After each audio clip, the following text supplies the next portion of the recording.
Hello guys! As it is an ordinary Ukrainian vlog, I have to speak about ordinary Ukrainian life, and mobilization is a part of it, unfortunately. Because no matter how patriotic and strong you are, it is always a complicated process.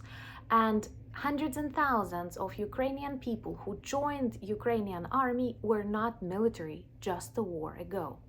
I feel many of you still do not clearly see the process of mobilization and service in the Ukrainian army, and I want to tell you more in my video today. My name is Anna and I vlog daily from Ukraine since the start of the brutal Russian invasion. So if you're new to the channel, you support Ukraine, please subscribe and help us fight informational war. It is very real. And my longtime friends, check your subscription status and hit notification button. So, I would like to start it with a small introduction that I am proud to be Ukrainian. I am proud to be a part of the country that stands against an extremely brutal and very big army where people are ready to sacrifice millions for something minor. And it's really difficult. When many of you tell me how tired you are of all this bad news and prices going up or some new taxes that you have to pay, I can only tell you, you cannot imagine how tired we are. But an important remark, if Ukraine stops fighting in this war, Ukraine disappears together with all of its people, including me. If Russia stops fighting in this war, war ends. Remember to subscribe and help us fight. So, first of all, I want to tell you a little bit more about the mobilization. It is very different during the times of war. So many of the remarks and advice that you may leave, they may work well in your countries, but they are not applicable in mine when we have a curfew, when we have martial law, when we have real war. I know Russian trolls will start commenting that I have to go into the trenches.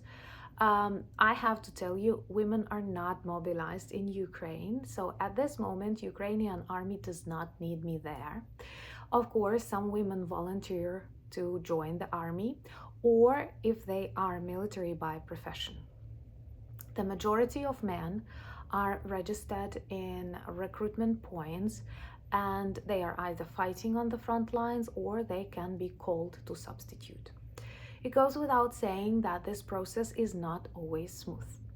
Let me start with positive things. At the very beginning of this war, hundreds and thousands of people volunteered, and there were lots of photos fixing a moment when people actually stand in queues waiting to be recruited. This is something contrary to many countries and many situations, because honestly, not many Ukrainian men wanted to serve in Ukrainian army during peaceful times. Well, because they felt it's like spoiling your time, not doing something, and I cannot tell you that this ordinary army was that perfect at training. It was more about like spending a year and a half learning something you will never need. Now we understand everything has to be reformed, and personally I am for this military training for women too, maybe more in an Israeli format when you can return back home. You don't have to live away from home for a year or something, but when you get all the knowledge you need. Because even after we win in this war, Russia will remain our neighbor, and we have to remember that. Many people, Ukrainians who lived abroad, returned to fight for Ukraine or to support it economically or to volunteer. But of course, and it is a natural process, some people left Ukraine because they are afraid.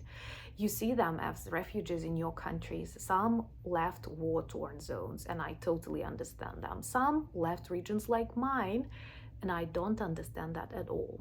Do all of these people only children and women know? Perhaps you meet Ukrainian men on the streets of your countries, and yes, perhaps they escaped mobilization, perhaps they are afraid, and I'm not going to judge them because we don't know how your countries would react, how you personally would react, because it is always a complicated process, and I think literally in every country, France, US, Ukraine, Turkey, it would be the same. The percentage of people who are ready to fight, the percentage of people who are afraid but will not give away and will try to acquire new skills and knowledges, and the percentage of people who will escape and use it as an opportunity to start a new life abroad. Also, we cannot say that like all people want to be mobilized, and of course there are many who are looking for different excuses, health problems and other stuff, simply because they are afraid. Plus, Ukrainian army has to reform itself. It does, but the process is not that fast, especially taking into account that we have active war, so we have to do like many tasks at one time. We have to reform the army, we have to fight war, we have to communicate with our allies, we have to continue training, and so on and so forth. At this moment, there are some categories of men that are not included into the reserves. Fathers of 3 children who are underage, people with specific health conditions, people on some specific professions. But the longer this war continues, the more it looks like everyone will get this experience. And of course, this is frightening and this is difficult, because once again, all these people that you see on the front lines, in the trenches, they were not military just a war ago. They were teachers, they were baristas, they were businessmen, they were lawyers, they were actors. And Russia made all of us soldiers. And I know many of our allies tell you have to wait for F-16, you have to wait for long-range missiles, the decision will be made soon. Yes, but this is one of the Russia's strategies, actually, that we will run out of people, and NATO will not come fighting instead of us. And what will happen then? Russia will not stop. This strategy that many have chosen, let's not let Ukraine lose, but let's not let Ukraine win, because we're afraid what will happen. Russia will continue fighting. It will move its front. That's why I don't understand Polish blockage of the border, for example. Do you really want Russians as your neighbors? Do you want them come kill people like me and move closer to your borders? Do you want to mobilize your men? So maybe it is better to stop them here in Ukraine, sacrificing our lands, our infrastructure, our people, unfortunately, but still finishing this evil here. Because every day means more Ukrainian people, means more destruction. And also soldiers who are in the army for 2 years, not knowing when will they be demobilized. It's very problematic, you know. It's bad for their mental health, it's bad for their health, it's bad for their families. Can you imagine what kind of PTSD they may have, and also how effective they are? Because it is logical you need some rest, and we cannot give them this opportunity right now, because once again, the population of Russia is 140 million people. The population of Ukraine, I think 38 before the war, and now we have a couple of millions outside, and not all of these people are men.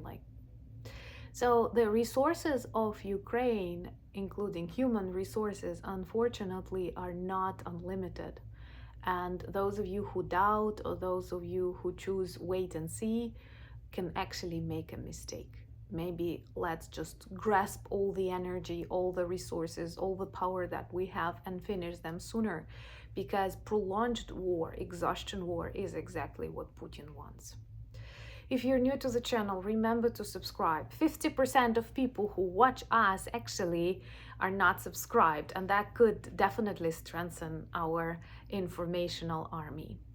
I am in Prague today. I have come for a beautiful Aspen Berlin project which works with influencers and how they can fight with fake news and disinformation and propaganda. And this is perhaps the most favorite project that I have ever participated. We had a meeting this summer in Berlin, and now it is Prague. So hope I will tell you more about this visit, and hope I will learn more and also share my experience, because we do have some trolls in the comments and other problems that we experience. I mean, Ukrainian vloggers talking about Russian war in Ukraine, informational war is real, and I'm very grateful that you have joined our army and you support Ukraine. Subscribe to my Instagram, there I share more of my everyday life. Join my threads, Twitter and Discord. Do check our merch shop. It has a lot of good presents which work as conversation starters and reminders about Ukraine. And thank you so much for buying me coffees. Maybe I will buy one Czech beer, or any advice what to do here. Thank you for becoming my patrons. I'm honored to have the opportunity to update you on the things that I consider important and I think the world should consider important. But most importantly, thank you for standing with Ukraine. Slava Ukraini!